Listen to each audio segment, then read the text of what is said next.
listen, you're my friend. I noticed you haven't really been yourself recently. Yeah, I feel like something's up. How are you? Are you okay? Is there anything you want to talk about? I just want to know how you're feeling. And listen, even if you don't know what to say, I'm here to talk. No matter what you're going through, I just want you to know I'm here. I've got your back. When you want to talk, I'm here.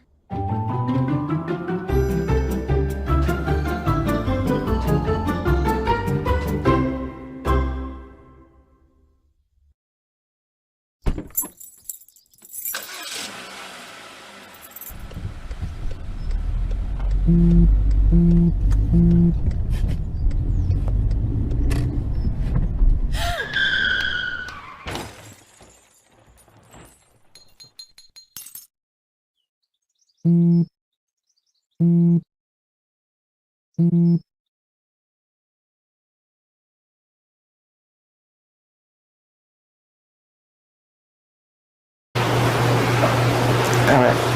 Greetings. Thank you for joining me into Let's Talk with Patricia. And I'm your host, Reverend Dr. Patricia Fickling. And our guest today is Pastor Gabrielle Mitchell-Brown. Thank you for being with us today. It's a pleasure. Thank you so much for having me. Yes. Oh, Pastor Brown is youth pastor and minister of music at Praise Temple. All right, let's start. So tell us about you. Who are you? Okay, I am Pastor Gabrielle Mitchell-Brown. I'm born and raised in Covington, Georgia. I am the wife of Pastor Jaalen Brown, and I have 3 handsome boys. Aside from everything else, I love ministry. I have a heart for my community and those that are around me. I do several things in the community, hosting events all the time, from business events to just community-wide events, mental health, all those different type of things through my nonprofit organization, Glow Girls Women's Empowerment Movement. Okay, great. So, when did you start out in ministry? I have been in church all my life. My parents are pastors, Apostle Dexter and Pastor Shawanna Mitchell. But as far as ministry, I started directing the youth choir at the age of 13. I was a youth directing the youth choir, and then from there I began to teach youth Sunday school, youth Bible study, all at like the age of 13. And so from there, it just took off. I started speaking and then preaching, and then that's what brought me to where I am today. Okay. Now, starting ministry there early, at such an early age, how did that define you during your teen years? Goodness, it was really hard. I was at a more traditional church, and I just saw a need that needed to be met.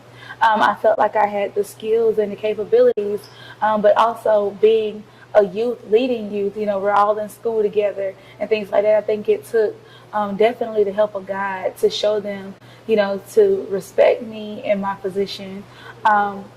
There were a lot of challenges as far as, people wanted to kind of lead me, but I knew that I was the one that God had put over the organization. So I just had to stand firm and just be true to who I was and true to what I know that God put on the inside of me. And it worked out in my favor. Okay. Were most of your difficulties with adults or other teens? Both. Sometimes, strange to say, I feel like some adults have problems seeing the younger generation come up and step into who they are. And, I don't really understand it, because we know that our children are our future. So I feel like instead of being jealous or, pulling them away from it, I feel like we should be pushing them towards it. But I did face some of that, like who she thinks she is, what she thinks she's doing, when all I was just trying to do was help, and meet the need that that I felt like was there. But children, girls will be girls, and some people wanted to lead and lead the songs and things like that in the choir, when I felt like someone else should do it, things like that. But more so, I feel like more of my issues probably came from adults than children. Have those past experiences helped you now as you navigate? Definitely. I feel like God has really taken me through several obstacles to show me how to deal with people. And my biggest thing is constantly asking God to help me to love my brothers and sisters just as you love us. I always ask him to teach me how to love the way that you love.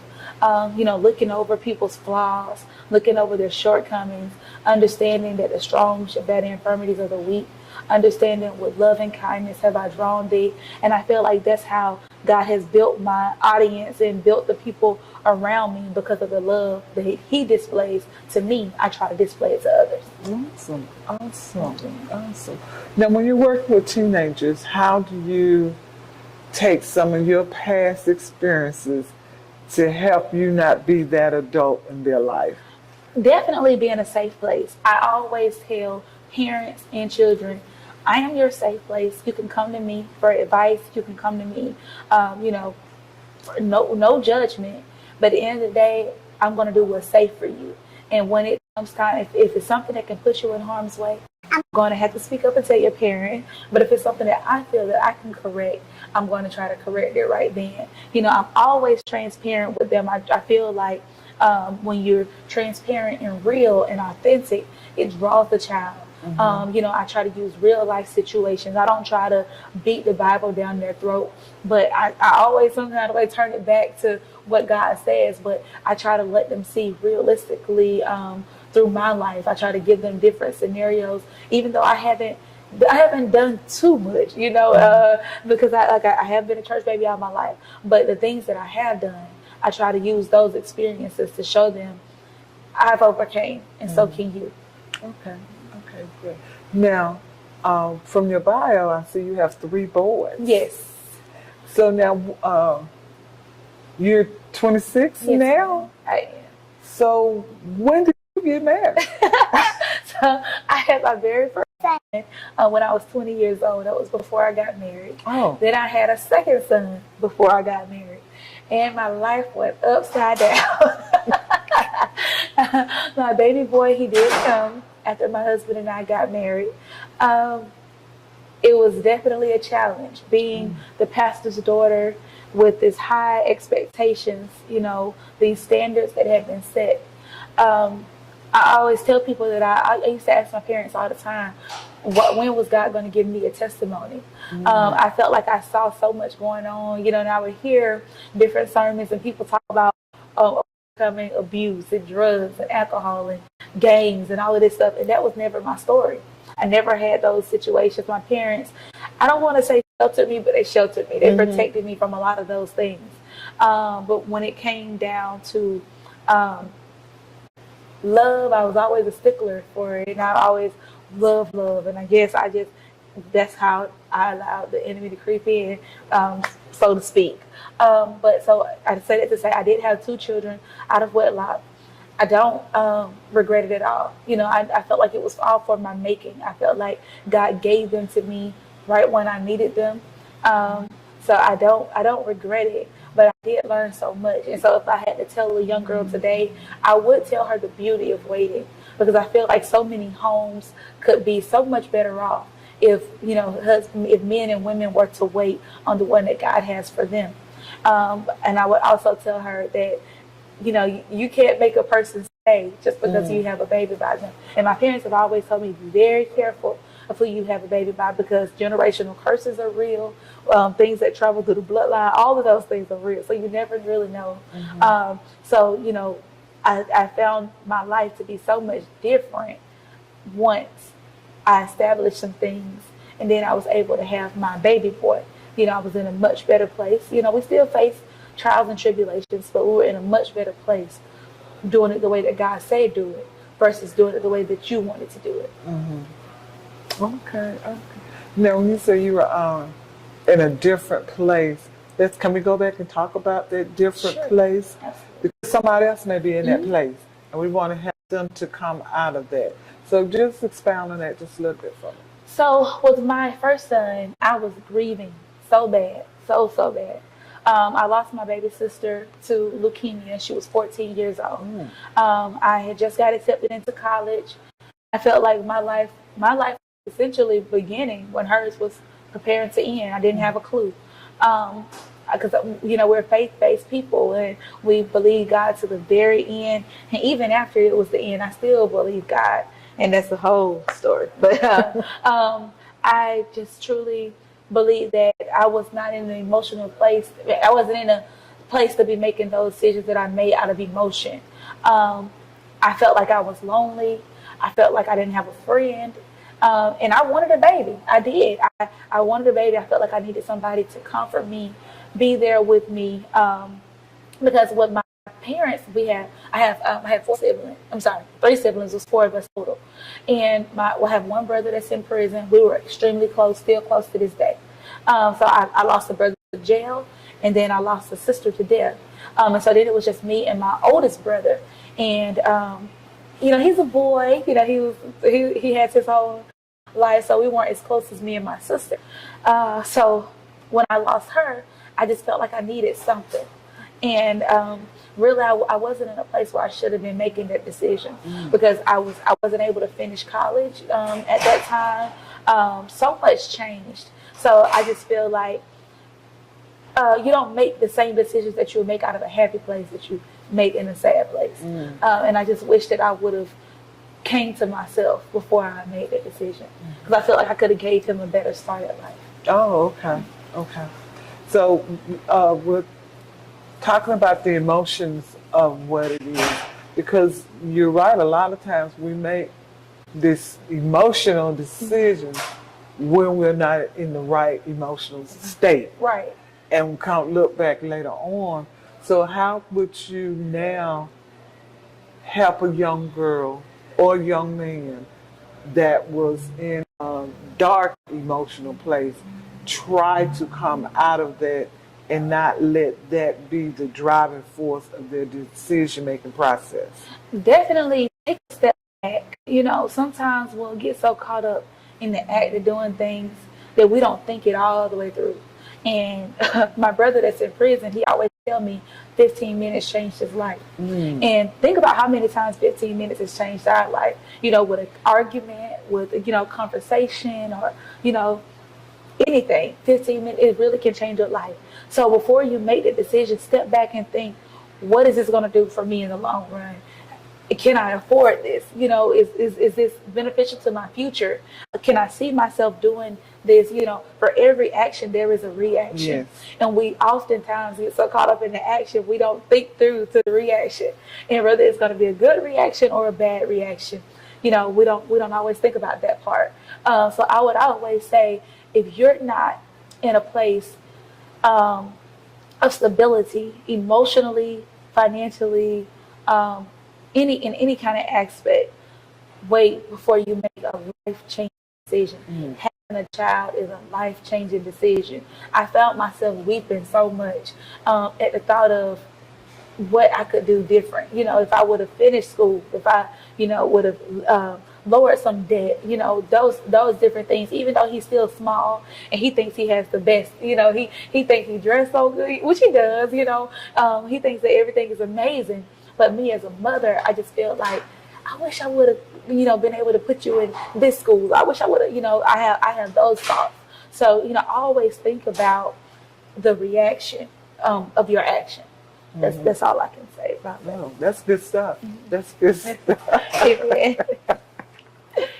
Now let's kind of switch a little bit, because you have several different ministries that you're engaged in, actually founded and everything. Which one did you find first? Woo.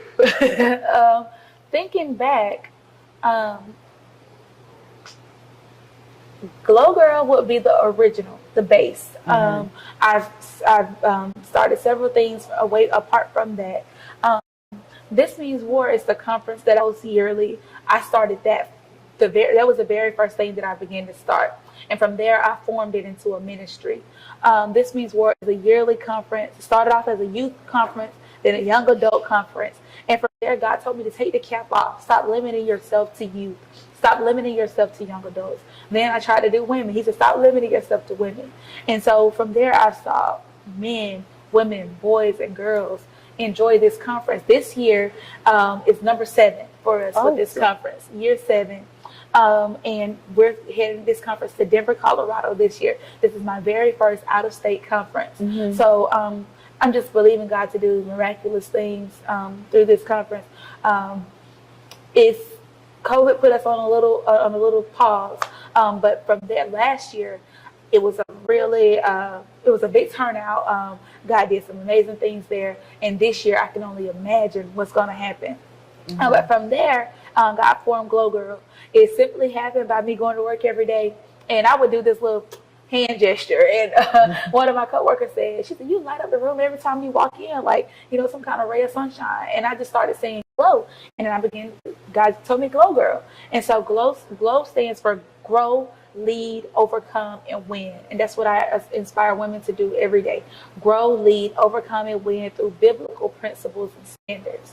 Our mission is to see women move forward. So Glow Girl is a movement. Glow Girl Women's Empowerment Movement. Inspiring women to move forward in standard, move forward in character, move forward in self-awareness, and most of all, move forward in faith. We try to instill that as long as you can imagine it, think it, you can have it. So that's what I try to push and encourage. And from there, God gave me Fix This Crown movement. It started off as just, you know, I would do a podcast and I would mention Fix This Crown. And then from there, at the end of last year, God told me I was going to have a women's class. And he said 10 women are going to graduate through this program. And so that was in December. January, I put it out there. So many women registered. 10 women just graduated at the end of July. Fix This Crown is now an adult mentorship program that I host for 6 months. So from January to June, July kind of ends it, and then we'll have the graduation. So I basically teach them faith initiation for those who don't know God, don't truly have a relationship with Him. And then those who have established a relationship but have some backslid, or for those who have a relationship but can't really find their purpose. We go through all of those things. So anything dealing with the woman, from Proverbs 31 to the mental state, to budgeting, business establishment, all of those things that women go through, the hats that we wear that we don't even sometimes realize that we wear. And overall, dealing with the woman, not the wife, not the mother per se, but the woman that we sometimes forget exists. Awesome. So we started man. So you went from youth ministry, running the choir at 13, to establishing a conference at roughly 19? 19, that now you're taking on the road. Awesome. Kudos to you. Praise Congratulations. God. I pray some young woman or some young man will hear this and see that their ministry is not limited. Yes. Because you just showing how through it, even with your hurdles, you've gotten over them and keep going. So I love it. Thank you for coming and share with us and everything. I just love how you are growing, and I'm just so glad that now I get to watch your ministry grow even more. But I want to, all these different things that you do, I noticed that the conference is yearly. The Fix It is 6 months. Now it's Glow in all year. All day, every day, 24/7. That is my life. That is another one of my children. I have to tend to it just like I tend to everything else. Okay, I know it's going to be my next question. How do you be wife, mother, pastor, entrepreneur, and all these things in a 24-hour period and still look gorgeous? Blood, sweat, and tears. It's definitely blood, sweat, and tears. You know, I can't do it in my own strength. I do it with the strength of God. You know, I tell him all the time, I need you. It's not by my power or by my might, but it's by His Spirit that I'm able to do it. A lot of things my husband and I do together, so that lightens the load. I always tell people, Wind Beneath My Wings was written for us. He literally pushes me to be able to do what I do in a more excellent way. As far as like the church and things like that, he do all the background stuff. I just got to show up and get the mic. So that helps a lot.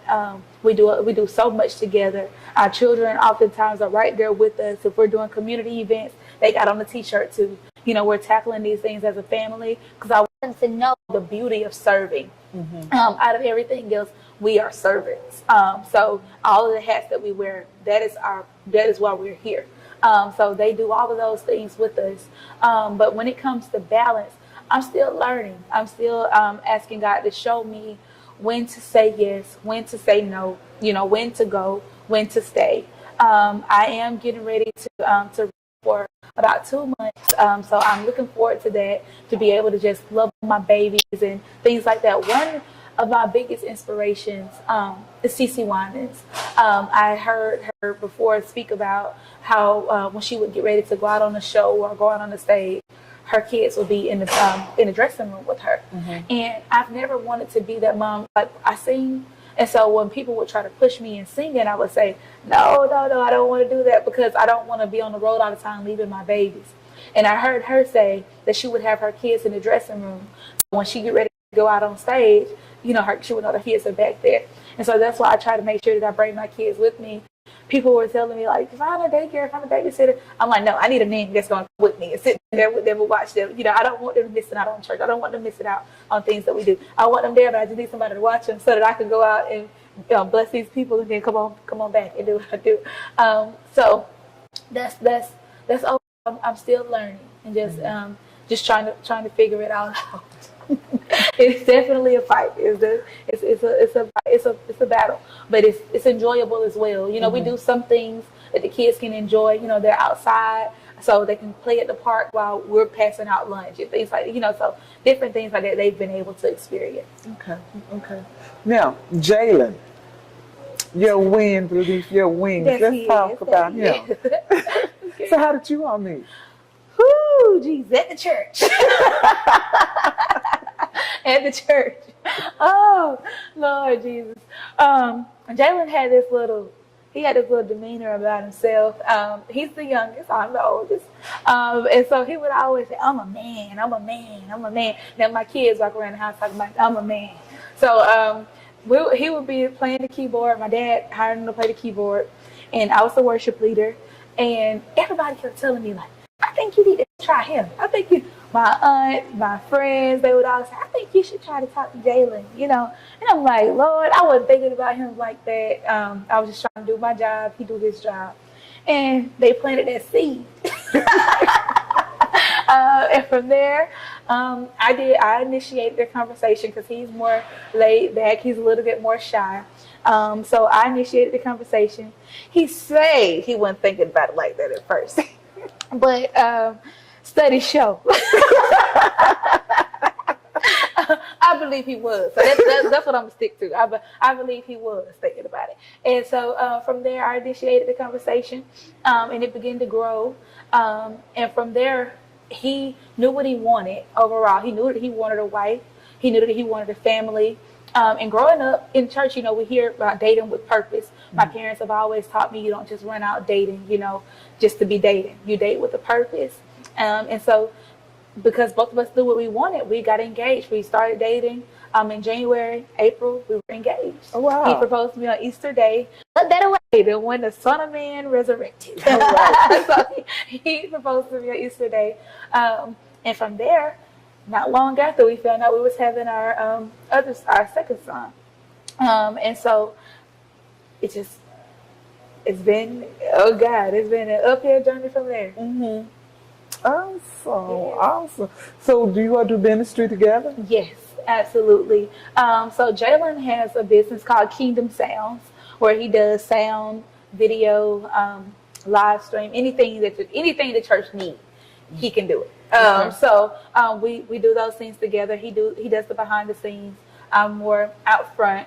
But there have been times where we've done things together. We might go live and sing together. We might go live and we'll end up giving a spoken word, things like that. But we tackle things together. We just hosted our very first revival together. So he can do it all. He hides behind me a little bit fake, but we definitely do everything hand to hand. Awesome. Whether you see him or whether you don't, he's there. He got his hand in it. Okay, great. Do you see your boys coming along in it? I do. They have expressed interest in different instruments and things like that. Now, one of our people walks around singing. So I believe that not before long they'll be establishing their own little calling and things like that. So I definitely can see, even in my oldest son, I can see the spirit of the prophet being upon him. So I think they're going to find their journey here soon. Okay. Seems like your foundation is strong. How did that develop, and how are you maintaining it? I really feel like my parents set the standard.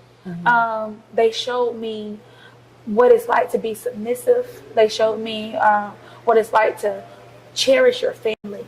I cherish my family with all I have. I ain't stepping out on my husband. I ain't stepping out on my children. None of that. Because my dad's good to my mom.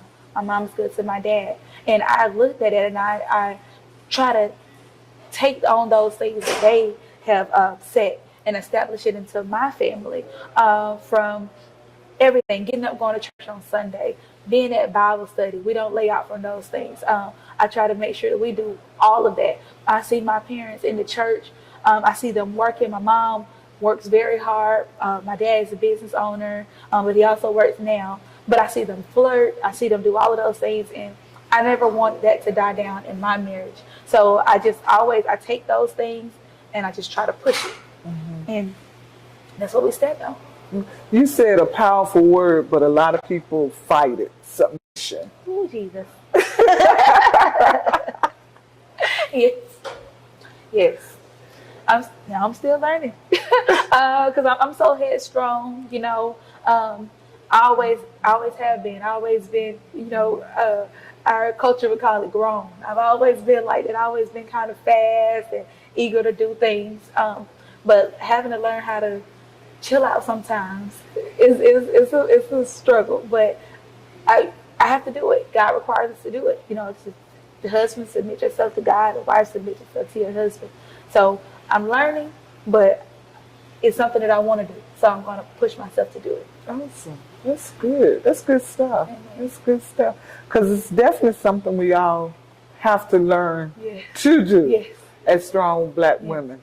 You know, because it does come a task sometimes, because we've done so many things on our own and not felt like we needed a man, but then to recognize that we're one another's support. Right. And to be willing to let the other one shine. Right. You know, it's good to know when to step back. Right. And it is a learning feels good, process. too. Yeah, you know, when you're like, oh, my husband's got going to do that. And you're like, yes, my husband. I mean, he got that. I don't have to do that. Right. You know, and it is when you can say it and be like, oh, to somebody that be like, for real? Yeah. That's not on my plate. My husband got that. Right. It feels good. It feels good. And it's a good example for your boys. You know, to see that in the home, like you said, what you see and saw in your home. And now your boys are seeing that with your husband, how to be gentle yet strong. Yes. And healthy. I want them to see healthy. You know, a healthy home, healthy marriage. You know, to know that certain things are not okay, and know that certain things are okay. Being emotional is okay. You know, being true to yourself and true to your feelings, it's okay. I want my boys to see that. I don't want them to think men can't cry, men can't be vulnerable. I want them to know it's okay. Awesome. Let's talk about some of your disappointments. Have you ever been disappointed in yourself, first of all? Yes. Oh God, I faced so much, and you know, I had to learn to forgive myself for some of the things that I done. You know, and whether it was in secret or whether it was public. My biggest one was definitely getting pregnant before marriage, and then doing it again. Oh God! After the very first time, it was horrible. It was a complete nightmare. People that I loved and I thought loved me, ran my name in the dirt. They didn't want to hear me. I spoke about This Means War conference. The very first conference I had to have well over 300 people. It was no seating, no room for anybody to sit. But that was when I was 19. I had my baby when I was 20. That one, you could have found a seat anywhere. And everybody, you sit down. Nobody was hardly there. And it was because they saw me as different. You know, they didn't see me as a girl who messed up and tried to pick herself back up. They saw me as a hypocrite. They saw me, at the time I had a young girls mentoring program, and I had to break it to them that I was pregnant. I had to break it to the parents.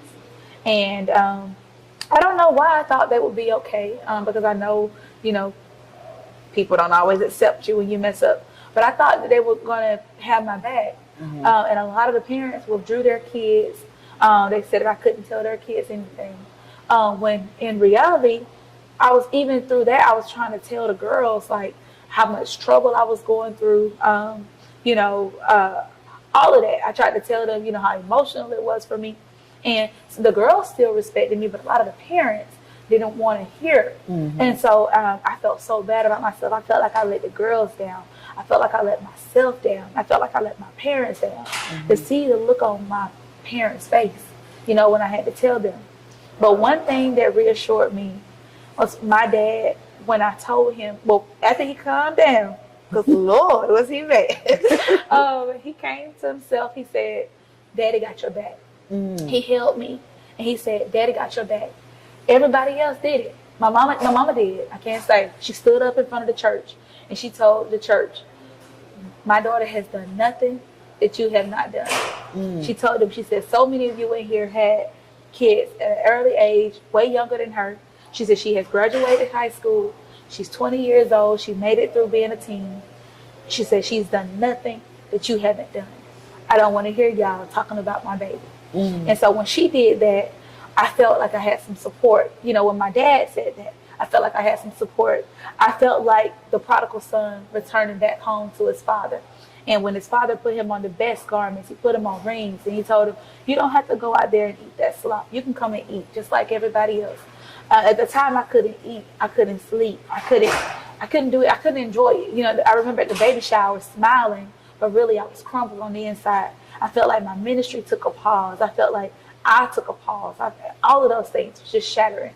But to know that my parents had my back, and I had a few friends to step up and say, I have your back, I felt like I had a chance again. So I did experience that disappointment, but then I did just as Glow Girl should do, overcome. Get yourself back up. It's time to overcome. It's time to conquer. Awesome. Thank you for sharing that. Thank you. Because a lot of times we don't recover because the disappointment that we feel overwhelms us in such a way that we don't even hear when people are trying to be our support system. Right. We miss that whole thing. Right. But thank you for sharing that. And church hurt is real. Yeah, it is. And it takes a minute to come back from it, and everybody doesn't come back. Right. But you did. And seems like you don't come back strong.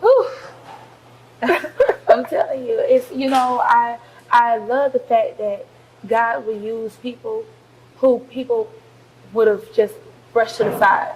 You know, like once they wrote me off, they counted me out, he counted me in.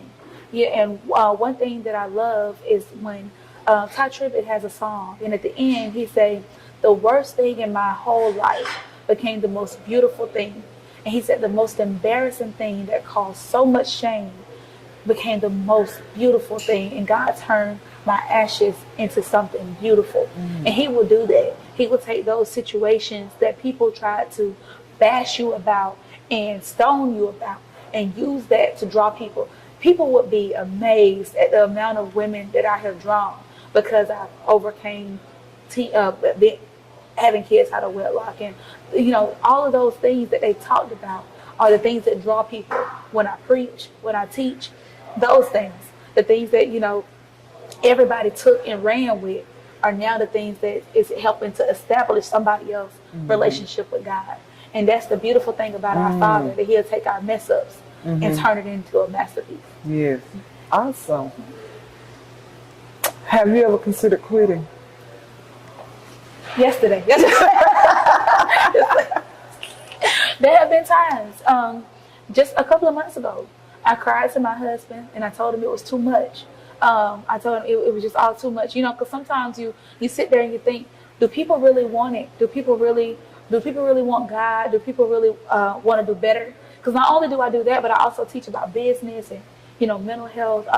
I teach interview skills for young people. And it's like, they want to invest in their children in sports. They want to invest in their children and everything else. But they don't want to instill in their children what they need for life. Mm-hmm. I don't know. I can't teach my kids anything else except for to live according to the word of God, because that's what they need.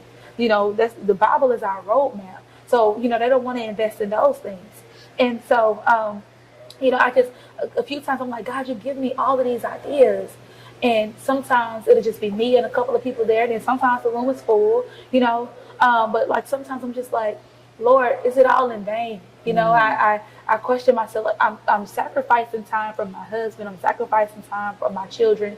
I'm sacrificing time from things that I love, my friends, because I'm always on the go. I don't really get much friend time. And I'm like, is it all in vain? But then he'll send somebody back to say, I don't know where I would be without you. Mm-hmm. And it'll give you the push to continue to move forward. And so I realized that my reward, I get so many rewards here on earth, but it don't compare to the reward that I'm going to get one day. Mm-hmm. And so I'm pushing and I'm pressing towards the mark of the higher calling, which is in Christ Jesus. And so that it just gives me hope. I have hope that one day it's all going to pay off. Mm-hmm. It's all going to pay off.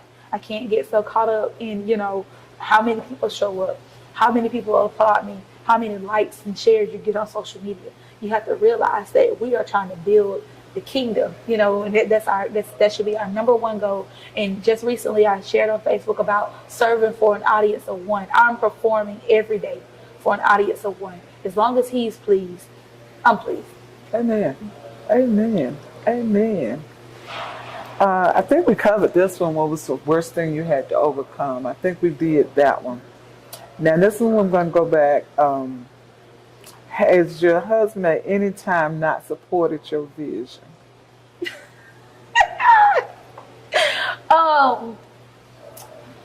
I can't say that. I can't say that Awesome. He's never not supported. One thing that I have to realize is that we're young and we're still finding ourselves. As I'm finding myself, he's finding himself.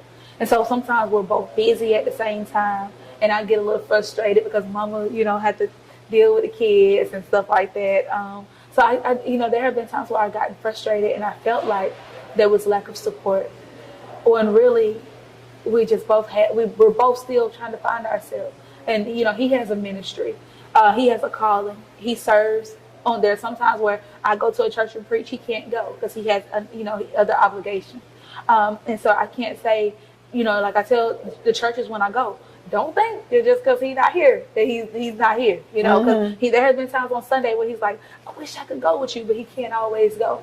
So I can't say that he doesn't support. Sometimes I think he's like, take a break and don't wear yourself out, but I can't say that he doesn't support. Do you listen when he tells you to take a break? Not all the time. But down the road, do you realize, oh yeah, I should have, yes, he was right. Sometimes I just have to pray and ask the Lord to lay it on his heart, let him see, like, God, you told me to do this, so I need you to go work on your child in there.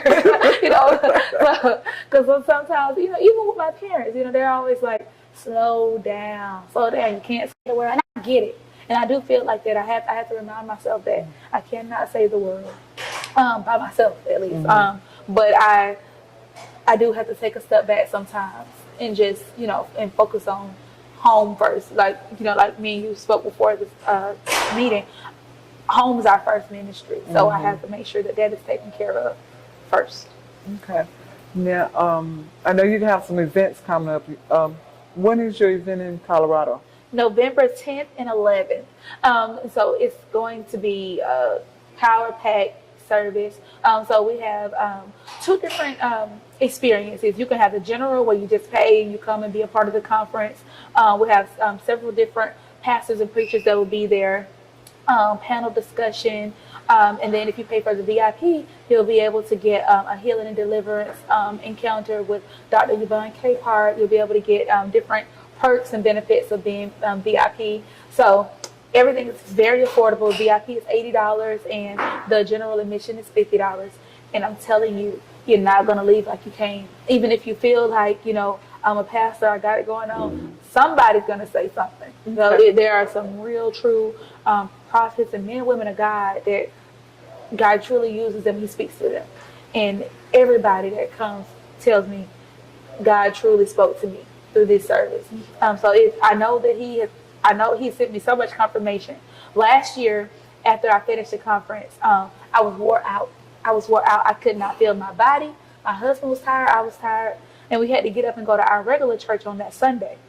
And when I woke up that morning, God told me, I'm sending you to different cities. He said, Denver, Dallas, Philly, and Vegas. Okay. And I said, Lord, I don't know nobody in all of these states. And so he told me I'm going to make way. And he began to give me the ideas and give me the faces and show me the people. And he said, call them and put it together. And now people have been reaching out to me. How can I help you? How can I help you? And the vision has been being pushed. And so it has, it's a lot of work, but so much has been lifted. People are buying their tickets. People are booking their rooms. People who I don't know, people who I do know, people who I didn't think would support, people, you know, that support me all the time. It has just been amazing. Awesome. So I can only imagine what's going to happen. Okay. So let's tell people where they can get information. Absolutely. To come to the conference, how they can reach you, and just share. Okay. I am on social media daily, and my social media is at It's Glow Girl. I'm sorry. At I_am Glow Girl. I_am Glow Girl. And you'll see my face. You'll see my logo. You'll see the lady like. That's my Glow Girl logo. But also www.itsglowgirl.com. You'll be able to see everything that I do, all upcoming events, booking requests. This means war. You'll be able to purchase your merchandise if you want it. All of those things. You can find the tickets to the conference on itsglowgirl.com as well. All of the details, itinerary, everything will be listed there. Okay. If you could say something to your husband today that you haven't said to him before, what would it be? That I haven't said before. I don't know how deep I really said it. I hope he knows that I'm thankful, but I would definitely tell him now, thank you again for allowing me to be me, allowing me to walk in the things that God has called me to do and not try to hold me back, not being jealous, not being envious, not trying to keep me all to yourself, but sharing me with the world. He shares me with men, he shares me with women, he shares me with boys and girls all the time, on the weekends. So we made so many sacrifices. Our garage, you can come have church in there if you want to. So many things. But I just want to tell him thank you for your sacrifice and thank you for allowing me to be me. Great. Now, what would you tell your younger self? I would tell my younger self, I would definitely tell my younger self, don't be so hard on yourself. I would tell myself, be who you needed. I always say, be the person that you needed when you were growing up. And I would definitely tell that to my younger self. Stay true to you, but also don't be so hard on yourself. You know, growing up, being in the holiness church and all those things, you get so caught up in, oh God, you don't want to make no mistakes. Mm-hmm. I felt like I sheltered myself, and I appreciate a lot of the things. I've never been to a party, I've never been to a club, I've never done any of those things. So I appreciate that. I'm glad. My husband was just telling me, like, you ain't missed nothing. You better be glad you didn't go. He was like, you wouldn't like it anyway. But I've never done that. But some things I felt like I sheltered myself away from, I strayed away from, because I was just so afraid. And I would just tell myself, don't be afraid. Know that God is with you, and, enjoy life, but also keep those standards and keep those morals. And when you see, my dad always tell me, and I would tell my younger self, hear what he said. When you see those red flags, see them for what they are, and don't sugarcoat it. Don't try to see if you can find the good in it. When it's a red flag, it's a red flag. Stop. Okay, great. Now, as we're nearing the end, what would you tell our audience about how to push on, not give up? You know, what would be some encouraging words that you just want to share in your own way? One of the things that God has been speaking to me on with every audience that I've been speaking to lately. This means war. We dress in camouflage because we believe in being soldiers in the army of the Lord. I mean, I say that to say, to answer your question, to the audience, I would just say, endure. Endure as a good soldier. Don't faint. Don't quit. Don't give in. Don't let life tear you up, but endure. And endure as a good soldier will. Get your strength. Go to God for help. He wants to be there with you. He said, in all your ways acknowledge him and he will direct you. Don't take on things on your own. Don't wear stuff that you should not be wearing. Don't let things keep you crammed down, but let him lift the load off of you. I feel like a lot of times we carry loads that were never intended for us to carry. I know I carry some things sometimes that I should not carry, and I have to tell myself, I got to get this off of me. But without any other explanation, I would just say, endure to the end. The reward is not given to the swift, neither to the strong, but to them that endure to the end. Endure just as a good soldier would. Thank you so It's a much. pleasure. It's been such an awesome experience talking with you. Yes, I you're have such enjoyed an it. encouragement, joy, and just all the different things that God has given you that you're not sitting on. Amen. You're giving them away and working towards them. And I bless your ministry. Thank you. I encourage you. I'm encouraged to be connected to you. Yes, now. yes, absolutely. And we want to thank you all for listening to Let's Talk with Patricia. We will be back next week.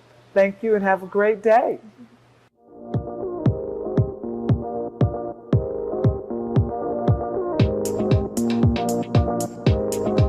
When it comes to making plans, you are the best. What about those barbecues you plan in detail for your family? Or your daughter's first costume party? It was out of this world. The same way you plan each detail for those moments, start planning to protect you and your loved ones from a natural disaster. Sign up for local weather and emergency alerts. Prepare an emergency kit and make a family communications plan. Protecting your family is the best plan you can make. During high school, I hung with the wrong crowd and I never graduated. I helped Santiago in many different ways, like all fathers do, because he always wanted to go to college. I felt a little embarrassed to come back to school, but eventually, once I came here, I knew that it's for a bigger goal. He was very dedicated, hardworking. He connected with his teachers, he connected with other students. That was one of the key reasons why he was able to keep forging ahead. It was amazing to see him graduate. This was one thing that meant so much to him, and of course, it meant so much to us too. With the help of my father and having my son, that was all the motivation that I needed. That support is everything. Find free adult education classes near you at finishyourdiploma.org. Do you remember our first group photo? This is it. Smiles all around, even though we were all nervous. Who could have imagined that our first weekend together would soon turn into a lifetime of memories? You're an amazing young man. Your brothers and sisters really look up to you. They're a big brother. It's so cool to watch the adult that you've become, and you really have done as much for us as you think we've done for you. You know, it took 20 years, and I got my third child who was 17 at the time. There's so many rewards in life. You coming into our home was one of the greatest rewards we could have ever had. I ain't never felt so much love before in my life.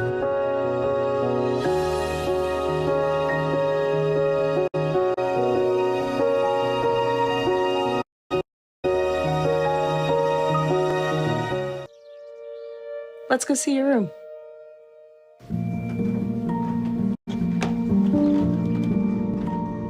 What do you think? We kept it a little spare, so you can decorate it how you like.